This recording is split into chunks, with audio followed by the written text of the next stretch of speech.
Pemirsa Satuan Pelayanan Pemenuhan Gizi atau SPPG Kabupaten Buleleng dalam beberapa hari terakhir mengalami kelangkaan gas 50 kg dan minyak goreng. Kondisi ini menjadi kendala operasional dalam penyediaan program makan bergizi gratis atau MBG, namun kualitas makanan tetap diutamakan.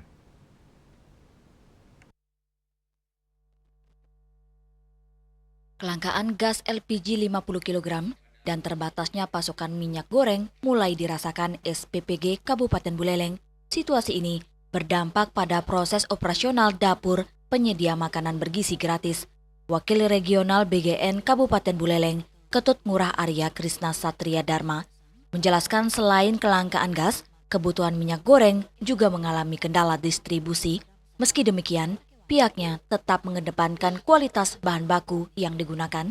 Untuk beras, SPPG memanfaatkan beras lokal produksi Buleleng, sementara minyak goreng yang digunakan berasal dari sejumlah merek ternama di pasaran.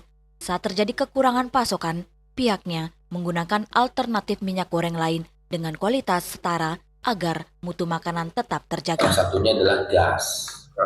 Gas mulai kami rasakan adanya kelangkaan karena tiap 2 hari biasanya sudah dibawakan, sekarang mulai 3-4 hari. Terus yang kedua, minyak goreng ini mulai kosong di distributor. Kami tidak menggunakan minyak-minyak yang memang tidak terbranding, yang memang tidak kita ketahui. Makanya kami di SPPG mulai selektif. Langkah ini dilakukan untuk memastikan kualitas program makan bergizi gratis tetap terjaga hingga diterima masyarakat.